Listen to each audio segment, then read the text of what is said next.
वह काली रात आसमान को ढक रखा था। हवेली के आंगन में हल्की रोशनी की टिमटिमाहट कमरे को धीमी से चमक दे रही थी। छवि 1 महीने की पूरी चुप्पी के बाद आज भी वह पुरानी कुर्सी पर बैठी थी, बिल्कुल सुन्न और बेजान, नजरें जमीन पर गाड़े जैसे वह कोई और दुनिया को देख रही हो। काव्या मैडम सोफे पर बैठे बेटी को एक नज़र देखकर बोली, ऐसी जगह रिश्ता करने से अच्छा है कि हम अपनी बेटी को अपने पास ही रखें। क्या इज्जत मिलेगी इसे वहाँ? जिस माँ का शब्द अभी से जहर उगल रहा था, कल को वो क्या पता क्या मुसीबत तोड़ेगी मेरी बेटी के ऊपर। मिष्टी बहुत जल्द घबराकर बोली थी, माँ आप बिल्कुल सही कह रही हैं। मिष्टी के ऐसे हड़बड़ाकर बोलने पर छवि ने एक उदास भरी नज़र अपनी बहन पर डाली थी, फिर नीचे कर ली। मिष्टी ने कहा, मम्मी आप बिल्कुल ठीक कह रही हो। जो लड़का आया था वह बहुत खूबसूरत था, मगर उसकी माँ हम सबके सामने इतनी बकवास करके गई है और हमारी बहन को वह ऐसी नज़रों से जज करके गई है। उसकी नज़र में हमारे मान सम्मान की भी कोई वैल्यू नज़र नहीं आ रही थी। माना कि वे लोग हमसे अमीर हैं, लेकिन बात करने में जरा भी शर्माई नहीं थी। वह छवि दीदी को हर वक्त ताने देगी, हम क्यों ऐसे नर्क में धकेलें उसे। विराज साहब जो तकिए से टेक लगाए गहरी सोच में डूबे हुए थे, धीरे से बोले, रहने देते हैं, इज्जत से बढ़कर कुछ नहीं। हमारी बेटी पर जो परेशानी आ चुकी है बस वही काफ़ी है। तभी हवा में एक बोझल चुप्पी छा गई, मगर फिर जैसे ही किसी मुर्दा दिल में धड़कन लौट आई हो। छवि ने धीरे से सर उठाया। उसकी आवाज़ बहुत धीरे थी, मगर हर शब्द में फैसला छुपा हुआ था। नहीं, कोई ज़रूरत नहीं सोचने की, मैं इस रिश्ते के लिए तैयार हूँ। आंगन में जैसे सब सांस लेना ही भूल गए थे। मिष्टी हड़बड़ाकर बोली, दीदी आप क्या कह रही हो? पूरे 1 महीने के बाद वह सबके सामने बोली थी, लेकिन जो बोली थी वह उन सबकी सोच से बिल्कुल अलग था। विराज साहब भी जल्दी सीधे होकर बैठे, नहीं बेटा, तुम हम पर बोझ नहीं हो। जो होना था सो हो गया, वह तुम्हारा किस्मत था, मगर अब हम तुम्हें दोबारा किसी परेशानी में नहीं डालेंगे। वह बड़ी दर्द भरे शब्दों में बोले थे। उन्हें मिष्टी से ज़्यादा छवि प्यारी थी। यही वजह थी इतना बड़ा तमाशा होने के बाद भी उन्होंने एक बार भी अपनी औलाद को ये नहीं बोला था कि तुम्हारी वजह से मैं कितना बदनाम हुआ हूँ, कितने लोगों ने मेरे किरदार पर उंगली उठाई थी, मेरी इज्जत को मिट्टी में मिला दी है। छवि की आंखों में एक ऐसी थकन थी जो शायद आत्मा तक उतरी हुई थी। आवाज़ अभी भी बिल्कुल धीमी थी, लेकिन शायद वह इरादा कर चुकी थी। पापा ये मेरी किस्मत है, मेरे दाग लगे हुए किरदार पर अब इज्जत तो मेरी कभी वापस नहीं लौटेगी, मैं जानती हूँ, मगर मैं अब बोझ बनकर नहीं जीना चाहती। बस ये चाहती हूँ कि आप लोग खुश रहें और इस शादी के लिए राजी हो जाएं। काव्या मैडम ने आगे बढ़कर बेटी का हाथ थामना चाहा, मगर छवि ने नरमी से अपना हाथ छुड़वा लिया। अब बात खत्म करो, मुझे सोना है। ये कहकर वह धीरे से कदम उठाती आंखों में आंसू लिए अपने कमरे की तरफ बढ़ गई। पीछे रह जाने वाले माँ बाप और बहन की नज़रें बस उसकी कमर पर जमी रह गई और आंगन एक बार फिर गहरी चुप्पी में डूब गई। मगर अब ये चुप्पी बेबसी थी, अब ये घड़ी फैसले की थी और शायद एक नई कुर्बानी की थी। वो ऐसे ही थी, कभी कभी अचानक ऐसे फैसले कर जाती थी, घर में सभी दंग रह जाते थे। उसने अपनी पहली मोहब्बत का भी इस तरह इजहार किया, लेकिन अब जब सब कुछ खत्म हो गया था तो वह पूरा 1 महीना चुप रही और अभी भी उसे बहुत मुश्किल से बाहर लाया गया था। अब जो बात उसने सबके सामने कर दी थी, ये सोचकर सभी घर वाले हैरान थे। आखिर ऐसा कौन सा राज था जो वह छुपा रही थी और किसी से कुछ नहीं बताती थी? और जब उसकी शादी के लिए अब कोई राजी नहीं था, तो वह क्यों उस शादीशुदा लड़के की दूसरी पत्नी बनने के लिए तैयार हो गई थी? वेद और उसकी माँ आंगन में सोफे पर टेक लगाए बैठे थे। सामने उर्मी मैडम पूरे अपने रोब में बैठी थी, हाथ में कीमती चीनी मिट्टी के प्याली जिसमें हल्की सी चाय की भाप उठ रही थी। उस चुप्पी को वेद की खनकती बेचैन आवाज़ ने तोड़ा था। मम्मी, जब वो लड़की इतनी बदनाम है तो आप मेरी शादी उससे क्यों करवा रही हो? उसके चेहरे पर बल और आंखों में उलझन साफ दिखाई दे रहा था। मेरा ख्याल है हमें क्या उसे अपने घर की इज्जत बनानी चाहिए। सोसाइटी में हमारी एक पहचान है, एक मुकाम है, मेरा अपना बिजनेस सर्कल है। पापा के साथ साथ अगर गांव में किसी को मालूम हो गया कि मैं किसी ऐसी लड़की को अपनी पत्नी बना चुका हूं जो अपनी शादी के रात गायब हो गई थी और फिर काफ़ी देर तक गायब रही, तो लोग क्या सोचेंगे? वेद को बिल्कुल भी छवि के किरदार के बारे में पता नहीं था। वेद के लिए वह एक आम सी लड़की थी, लेकिन वहां पहुंचकर जो बातें उसने अपनी माँ के मुंह से सुनी थी वह उसके होश उड़ाकर रख दिए थे। इसलिए वह जल्दी ही शादी से मना कर गया था। उर्मी ने प्याली ज़मीन पर रखी, वेद की तरफ झुक कर बोली, कोई कुछ नहीं सोचेगा, और अगर सोचेगा भी तो हमें क्या? छवि तुम्हारी दूसरी पत्नी बन रही है और तुम्हारी पहली पत्नी वैसे भी गांव की है, पढ़ी लिखी नहीं है, और तुम भूल रहे हो हमें अपने वारिस को भी आगे बढ़ाना है। और वे लड़की समझदार है, पढ़ी लिखी है, ऊपर से वो पुलिस ऑफिसर है। हमारी सोसाइटी में एक इमेज है, उसके लिए ये लड़की बिल्कुल ठीक है। मुझे उसके जाती ज़िंदगी में कोई लेना देना नहीं, और उसके किरदार पर जो कीचड़ उछाला गया था उसके लिए मैंने वह रकम ले ली है। अब तुम्हें उसके बारे में सोचने की ज़रूरत नहीं। वेद अपने चेहरे पर बिल्कुल गंभीरता सजाए चुप हो गया। माँ, मैं इसके साथ कोई रिश्ता रखना नहीं चाहता। मुझे ये लड़की स्वीकार नहीं है। वेद कुछ बोलने ही वाला था। उर्मी ने हंसी के साथ उसे अपनी गुस्सैली आंखों से घूरा। कहा, तुम्हें इस शादी को लेकर कोई भी बातें नहीं सोचनी। तुम्हें बस अपनी नस्ल के बारे में सोचना है, और मुझे पता है तुम जैसे आदमी को ऐसे ही औरत रास आएगी। जो बोलेंगे वह करेगी, वह सब बर्दाश्त करेगी। और रही बात उसकी इज्जत की, तो हमें पता है वह अब कंवारी नहीं होगी, मगर हमें फ़र्क नहीं पड़ता। फ़र्क उन्हें पड़ता है जिन्हें किरदार से ज़्यादा पर्दे की फ़िक्र होती है। वेद ने कुछ कहने के लिए अपने होंठ खोले, मगर उर्मी की बातें दिमाग पर हावी हो चुकी थी। वह कुछ पल चुप रहा, फिर धीरे से बोला, माँ, आप चाहती हैं तो ठीक है, मगर याद रखो अगर उसने आगे कोई समस्या खड़ी की तो मैं चुप नहीं बैठूंगा। उर्मी ने मुस्कुराकर सर हिलाया। वह कोई समस्या खड़ी नहीं करेगी। वे लड़की टूटी हुई है, और तुम जैसे आदमी के लिए वही सबसे आसान शिकार है। तुम्हें सिर्फ बर्दाश्त करना है और थोड़ा सा सब्र करो। वेद ने गहरी सांस लेते हुए गर्दन पीछे की और छत को तकते हुए चुप हो गया। उसकी आंखों में भविष्य की परछाइयाँ थी। अपनी माँ के इस तरह की बातों से थोड़ा मायूस हो गया था। अब वक्त धीरे धीरे गुजर रहा था। सारी जानकारी तय हो चुकी थी। हवेली के आंगन को सादगी से सजाया गया था। ना कोई मेहंदी का रस्म, ना बैंड बाजा, ना हंगामा, सिर्फ चुप्पी जैसे कोई बोझ हो जो सबके दिलों पर रखा हुआ हो। एक छोटा सा कालीन आंगन के बीच में बिछा दिया गया था, और उसी आंगन में छोटा सा मंडप सजाया गया था। कुछ रिश्तेदार थे, विराज साहब थे, और काव्या मैडम थी, और मिष्टी, वेद की माँ, उर्मी, सारे मौजूद थे। वेद नॉर्मल सा कपड़ा पहना हुआ था। इधर काव्या ने भी कुछ साधारण कपड़े ही पहन रखे थे। वेद एक कोने में बिल्कुल चुपचाप बैठा हुआ था। चेहरे पर थोड़ी गंभीरता थी, आंखों में खालीपन। पंडित जी ने शादी की रस्में शुरू की। सब आंखें झुकाए चुप से शादी की रस्मों को निभा रहे थे। फेरे हुए, सब कुछ हुआ, और शादी संपन्न हुई। विदाई का समय आया तो उर्मी मैडम आगे बढ़ी। उन्होंने अपने तय किए हुए रकम सबके सामने मांगा और कहा कि 50,000 रुपये आप लोगों को देना पड़ेगा, उसके बाद में छवि की विदाई होगी। वैसे वेद के लिए ये 50,000 रुपये बहुत मामूली रकम थे। आंगन में सब लोग जैसे सांस लेना भूल गए थे। छवि, जो कि सादा पीले कपड़ों में बाल बांधे चेहरे पर चुप्पी सजाए बैठी थी, उसने ये शर्त स्वीकार करते हुए अपनी अनुमति दे दी थी। उधर वेद भी बिल्कुल चुप था। वह अपनी माँ के मुंह को तकने लगा था। कमरे में मौजूद कुछ चेहरों पर मुस्कुराहट आई थी, लेकिन ज़्यादातर चुप्पी थी। किसी ने खुशी का शोर न मचाया, कोई तालियां न बजी। सभी अपनी जगह बैठे रहे जैसे कुछ हुआ ही ना हो। काव्या आगे बढ़ी, छवि के सर पर हाथ रखा। बेटी, अब तुम उस घर की इज्जत हो, खुद को मजबूत रखना। मिष्टी ने आंखों में नमी लिए अपनी बहन का हाथ थामा। दीदी, खुश रहना प्लीज। छवि ने सिर्फ एक नज़र उठाकर अपनी छोटी बहन मिष्टी को देखा। आंखों में कुछ भी नहीं था, न शिकायत न सवाल।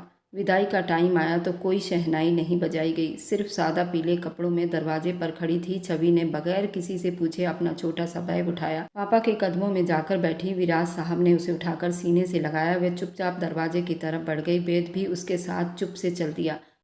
इस बात से बेखबर आने वाली जिंदगी उन दोनों के लिए कितनी बड़ी परीक्षाएं लेकर खड़ी है। जितनी चुप्पी से ये शादी हुई थी, उतने ही शोर से उनकी जिंदगी आगे बढ़ने वाली थी। गाड़ी के दरवाजे बंद हुए और वह पूरी फैमिली को छोड़कर विदा हो गई।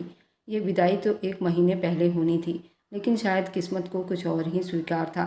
भले ही जोड़ियां आसमानों पर बनते हैं, जमीन वाले कितना कुछ कर ले, लेकिन जो भगवान तय करते हैं वही होता है। गाड़ी में पूरी चुप्पी का राज था। एक लंबा रास्ता तय करने के बाद गाड़ी हवेली के सामने आकर रुकी। एक पल के लिए छवि हैरान हुई थी। उन लोगों ने आखिर इतने पैसे कम क्यों मांगे थे, मगर फिलहाल वह चुप रही। उर्मी ने उसे बहुत सावधानी से उतारा था। कुछ एक रस्म निभाई गई थी और फिर उसे कमरे में पहुंचा दिया गया था। आखिर को दूसरी शादी थी, इसलिए ज़्यादा कोई खास रस्म रिवाज नहीं की गई थी। अभी तक तो वेद के पिता ध्यान सिंह को इस बात का पता ही नहीं था उनके बेटे ने दूसरी शादी कर ली है, लेकिन हाँ, उनकी इच्छा जरूर थी। मगर उनकी पत्नी को इस बात का बखूबी पता था। जब उन्हें छवि के किरदार के बारे में पता होगा तो वह सबसे पहले सवाल यही उठाएंगे कि इस लड़की से शादी करने की क्या नौबत आ गई थी। मगर उनका ध्यान सिर्फ और सिर्फ अभी अपनी औलाद की नस्ल पर था। उन्हें अपने बेटे की औलाद चाहिए थी, और उन्होंने बहुत अच्छे तरीके से जांच पड़ताल की थी।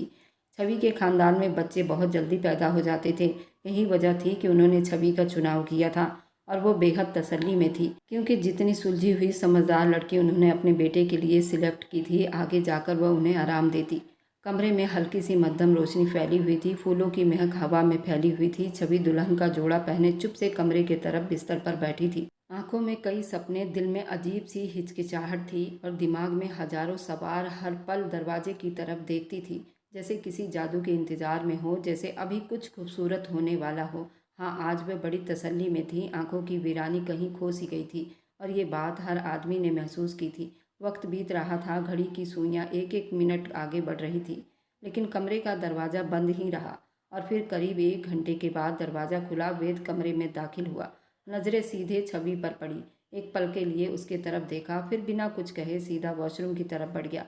छवि के चेहरे पर हैरानी छलकने लगी। उसने गर्दन मोड़कर दरवाजे की तरफ देखा, जैसे वह खुद को यकीन दिला रही हो कि जो कुछ हुआ वो बस वक्त के दबाव में हुआ था। उसे यकीन आ रहा था कि उसे तो यही गुमान था कि वह आएगा, उसके पास बैठेगा, उसका हाथ थामेगा, कुछ अपने दिल की कहेगा, कुछ उसकी सुनेगा। फिर उन दोनों की मिलन होगी तो उसे खुद ही पता चल जाएगा, मैं बिल्कुल कंवारी हूँ। लेकिन यहाँ तो समस्या ही उल्टा होकर रह गया था। करीब आधे घंटे के बाद वेद बाहर आया। साफ कपड़ों में, बाल थोड़े से गीले, चेहरे पर वही असर थे। उसने छवि की तरफ देखा और शांत शब्दों में कहा, मुझे नींद आ रही है, मैं सोने जा रहा हूँ और आप भी सो जाओ। छवि की आंखें आंसुओं से भर गई, होंठ हिले, दिल में कई सवाल जुबान तक आई, मगर वह कुछ बोल ना सकी। हिम्मत करके उसने धीरे से कहा, मैंने सोचा था आज शायद हम एक दूसरे से कुछ बातें करेंगे। उसने ये बात बहुत धीरे से बोली थी। आखिर को इतना टाइम वो चुप रही थी, लेकिन आज भी कोई उसे सुनने वाला नहीं था, क्योंकि जो दाग उसके किरदार पर लग चुका था उसे मिटाना बेहद मुश्किल था। वेद ने उसकी बात काटते हुए कहा, अभी बात करने का वक्त नहीं, मैं थका हुआ हूँ। ये कहकर उसने बिस्तर की दूसरी तरफ लेटकर लाइट बंद कर दी। कमरा अंधेरे में डूब गया था। वेद को ये बात बिल्कुल भी गवारा नहीं हो रहा था कि उसकी होने वाली पत्नी एक रात बाहर बिताकर आई थी। भले ही वह उसकी दूसरी पत्नी थी, लेकिन ये बात उसका दिमाग स्वीकार नहीं कर रहा था। छवि कुछ पल वहीं बैठी रही। दिल जैसे खाली हो गया था। आंखों में ना आंसू थे, ना कोई उम्मीद, सिर्फ एक घुटन थी जो पूरे बदन को सवार हो चुकी थी। उसने धीरे से अपने कपड़े को समेटा और चुपचाप ड्रेसिंग रूम की तरफ बढ़ गई। हर कदम उसके दिल पर किसी पत्थर की तरह चल रहा था। नई जिंदगी की पहली रात, जो हर लड़की के लिए सपना होता है, छवि के लिए एक कड़वा सच बन गया था और वह सच दिल में चिपक चुका था। वक्त धीरे धीरे बीत रहा था। 3 दिन का टाइम बीत चुका था। उस बीच उसने बस उर्मी मैडम से बात की थी। उर्मी मैडम से पता चला था वेद अभी भी अपने पहली पत्नी के साथ रातें बिता रहा है। उर्मी मैडम ने उसे उस्काया था और कहा था, तुम कुछ भी करके वेद के दिल में अपने लिए जगह बनाओ और हमें तुमसे अपने बेटे की संतान चाहिए और तुम अपना जॉब भी कर सकती हो, मुझे कोई एतराज़ नहीं। वेद से ज़रूर इस बारे में बात करना। आज मैं बहाने से तुम्हारे कमरे में वेद को भेजूंगी। छवि अपने सास के चेहरे को तकने लगी। उसे भी उसकी कही हुई बात अच्छी लग रही थी। उसे अपनी जॉब नहीं छोड़नी थी। छवि अपने मन में सोचने लगी और अब ये प्लान बना चुकी थी, वह अपने पति की पहली पत्नी से बात करेगी। मगर फिर ये सोचकर चुप हो गई कि हो सकता है वह उसे मुलाकात करना पसंद ना करे। और ये सच बात थी। उन 3 दिनों में उसका पति उसके कमरे में नहीं आया था और आज शादी का तीसरा दिन था। कमरे में हल्की हल्की रोशनी फैली हुई थी। दीवार से टेक लगाए छवि ने कई बार दरवाजे की तरफ देखा। 3 दिन बीत चुके थे। 3 रातों में वेद ने न उससे बात की, न एक नज़र उसकी तरफ देखा। दिल जैसे अब थकने लगा था। चुप्पी अब उसके लिए परेशानी बन चुकी थी। वह अब ज़्यादा परेशानी सहने के लिए तैयार नहीं थी। दरवाजे की कुंडी घूमी। वेद कमरे में दाखिल हुआ, हमेशा की तरह गंभीरता से भरा चेहरा लिए, बिल्कुल शांत था। उसने छवि से कहा, क्या मैं तुमसे एक बात जान सकता हूँ? छवि ने घबराते हुए उसकी तरफ देखा था। वेद ने कहा कि हमें अभी और इसी वक्त हॉस्पिटल चलना होगा, तुम्हारी जांच करवानी है, उसके बाद ही हम दोनों आपस में बात करेंगे। छवि के जैसे पैरों तले से ज़मीन निकल गई थी। छवि को बिल्कुल भी अंदाज़ा नहीं था वेद इस तरह का कोई सवाल कर सकता है, क्योंकि वेद खुद शादीशुदा था और फिर ऐसा सवाल क्यों कर बैठा था। छवि एक पढ़ी लिखी लड़की थी। वह अपने पति के साथ जाने के लिए तैयार हो गई। उसने उर्मी से कहा, मैं 3 दिनों के लिए छवि को लेकर कहीं बाहर जाना चाहता हूँ, यहाँ इस हवेली में मुझे घुटन होती है। उर्मी मैडम ने तुरंत उनकी तैयारी की, उन दोनों को बाहर भेज दिया। जब छवि का चेकअप हुआ तो सच्चाई सामने आ गई। वेद के पैरों तले से ज़मीन निकल गई थी, क्योंकि छवि बिल्कुल कंवारी थी, अनछुई थी। तो फिर इतने दिनों से चुप क्यों थी? वह अपने पिता को और माँ को ये सारी बातें बता सकती थी, लेकिन जब वेद ने इस बात पर जोर दिया, छवि मैं सच्चाई जानना चाहता हूँ, आखिर तुम अपनी शादी के रात कहाँ थी? तब छवि हार गई थी और वेद को खोना नहीं चाहती थी, क्योंकि वेद को वह पहले से जानती थी। वह किस तरह का इंसान था। वह बहुत सच्चा और सीधा इंसान था। उसने अपने पिता के कहने पर एक जाहिल अनपढ़ औरत से शादी कर ली थी। उसने उफ तक नहीं की थी और अपने काम में भी बहुत ईमानदार था, बहुत ही हैंडसम था। इस वजह से उसे जो भगवान ने दिया था उसको वह कभी नहीं खोना चाहती थी। और जिसको वो पसंद करती आई थी उसने तो उसे धोखा दिया था। खुद उसकी अपनी बहन ने उसे धोखा दिया था तो वह टूट गई थी। जिस लड़के से छवि की शादी हो रही थी वह उसके थाने में सिपाही था, लेकिन छवि को बहुत बड़ा धोखा हुआ था। सिपाही का नाम मनोज था। वह उसकी बहन की मिष्टी के कॉलेज में पढ़ता था और वहीं पर मिष्टी और मनोज की मोहब्बत की शुरुआत हुई थी। इस बात से छवि बिल्कुल अनजान थी। छवि ने अपनी पढ़ाई पूरी की और फिर अपनी जॉब भी बड़ी ईमानदारी से कर रही थी। तभी मनोज की नज़र छवि पर पड़ी। मनोज पहले से ही मिष्टी से मोहब्बत करता था, लेकिन उसने ये बात छवि को नहीं बताई थी और मनोज ने अपने माता पिता को उनके घर भेज दिया था और उसके माता पिता ने छवि को पसंद कर लिया था। लेकिन ये बात मिष्टी को पता चली तो वह आपे से बाहर हो गई थी। उसने मनोज से बहुत बड़ा झगड़ा किया और कहा कि तुम्हारे माता पिता ने मेरी बहन को पसंद किया है। क्या मनोज तुमने ये नहीं बताया कि तुम मिष्टी से मोहब्बत करते हो? पर मनोज ने ये कहकर अपना पीछा छुड़वाना चाहा कि मैं माँ बाप की पसंद से ही शादी करूँगा और मेरे माँ बाप ने तुम्हारी बड़ी बहन छवि को पसंद किया है। मुझे छवि से शादी करने में कोई ऐतराज़ नहीं और अगर तुम्हें मुझसे इतना ही प्यार है तो तुम भी मुझसे शादी कर सकती हो। मैं दोनों को रख लूँगा। ये बात मिष्टी को बहुत ही बुरी लगी थी। उसने मनोज से बदला लेने की ठान ली थी। मिष्टी मनोज को इतना चाहती थी कि वह कुछ भी कर सकती थी। उस रात पार्लर से आने के बाद मिष्टी ने अपने ही बहन को किडनैप करवा लिया था और जब छवि ने उन बदमाशों को मार गिराया तो उन लोगों ने सब कुछ उगल दिया था कि तुम्हारी बहन ने ही तुम्हें कहा था उठाने के लिए, ताकि ये शादी रुक जाए और मिष्टी मनोज को मिल जाए। और छवि भी मनोज को पसंद करने लगी थी, लेकिन मनोज की ये बात छवि को अंदर से तोड़ दिया था। उसके साथ जॉब करते हुए भी कभी उसने ये नहीं बताया था कि वो मिष्टी को पसंद करता है और मिष्टी ने भी कभी नहीं बताया था कि वो मनोज को पसंद करती है। अपने ही रिश्तों के हाथों वह इस तरह मजबूर हो गई थी। वह अपने आपे को ख़त्म करना चाहती थी। तभी वह 1 महीने इतना टूट चुकी थी, वह किसी से कुछ कह नहीं पा रही थी। अगर वह किसी को कुछ बताती, लेकिन मनोज कभी सामने नहीं आता क्योंकि उसने छवि से शादी के लिए तैयार हो गया था और उसकी ही बहन ने खुद उसको किडनैप करवाया था। इससे बड़ा दर्द और क्या हो सकता था। कुछ किए बिना ही वो मुजरिम हो गई थी। दोनों दिलों के बीच में पिस कर रह गई थी। इसलिए जब उसे वेद सच्चा मोहब्बत करने वाला मिला तो वह वेद को खोना नहीं चाहती थी। भले ही वेद की दूसरी पत्नी हो चुकी थी, लेकिन वह उसकी पहली पत्नी को भी स्वीकार करना चाहती थी। वह उसे अपनी बहन बनाना चाहती थी। ये सब बातें सुनकर वेद को एक झटका सा लग गया था। वेद ने छवि को दोनों हाथों से थाम लिया था। उस रात वेद और छवि की मिलन की रात थी। अब वेद छवि से भी मोहब्बत करने लगा। वेद ने अपनी पहली पत्नी को भी नहीं छोड़ा था। उसने अपनी पहली पत्नी का भी बहुत इलाज करवाया था। उसके बाद ही वेद ने छवि से शादी की थी। छवि और वेद एक दूसरे से मिलकर बहुत खुश थे। भगवान ने उन दोनों को इनाम भी दिया था। 3 महीने के बाद वो प्रेग्नेंट हो गई थी। छवि की सौतन छवि से बात तो नहीं करती थी, लेकिन छवि को पसंद करने लगी थी क्योंकि छवि उसको अपनी बहन की तरह चाहने लगी थी। उसका बहुत ध्यान रखती थी। छवि अपनी सौतन को पढ़ाने लगी थी। छवि ने कहा कि मैं अपना जॉब नहीं छोड़ूंगी और तुम मेरे बेटे की या बेटी की माँ रहोगी। तुम उसकी देखभाल करूंगी। मैं बस जन्म देने वाली माँ बनूंगी। तुम यशोदा माँ कहलाओगी। हम दोनों मिलकर अपने बच्चे को पाल लेंगे। उसकी सौतन को भी कोई एतराज़ नहीं था क्योंकि कमी उसके अंदर थी तो वह कुछ कर नहीं सकती थी। अब उनके घर में दिन रात खुशियाँ बरस रही थी। छवि अपना जॉब दोबारा करने लगी। जब उसका मनोज से सामना हुआ, मनोज नज़रें नहीं मिला पा रहा था। उसने मनोज को साफ कह दिया था। उसने मनोज से कहा कि कभी भी इंसान को अपने मतलब के लिए मोहब्बत नहीं करनी चाहिए।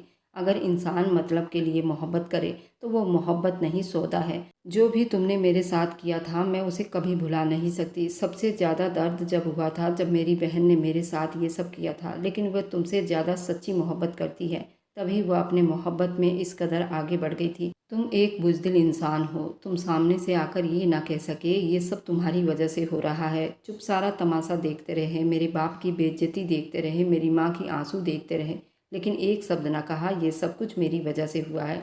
मैं छवि को छोड़कर मिष्टी को पसंद करता हूँ, मिष्टी से शादी करना चाहता हूँ, पर तुमने सब कुछ चुप से तमाशा देखा और कुछ ना कहा। अब मैं तुमसे एक ही सवाल पूछना चाहती हूँ, क्या तुम मिष्टी को अभी भी चाहते हो या नहीं? मनोज एक शब्द भी ना बोल पाया। उसने अपना सर ऊपर नहीं उठाया। उसने छवि को सल्यूट किया और चुप से वहाँ से उल्टे कदम ही अपनी ड्यूटी करने लगा। छवि ने कसम खाई थी वो मायके कभी नहीं जाएगी। लेकिन जैसे ही छवि ने एक बेटे को जन्म दिया, घर में खुशी के दिए जल उठे थे। हर जगह मिठाइयाँ बांटी गई। छवि के माता पिता भी उसके लिए ढेरों गिफ्ट और सामान लेकर आए थे। मिष्टी भी उसके साथ थी। आज मिष्टी अपनी बहन से नज़रें नहीं मिला पा रही थी।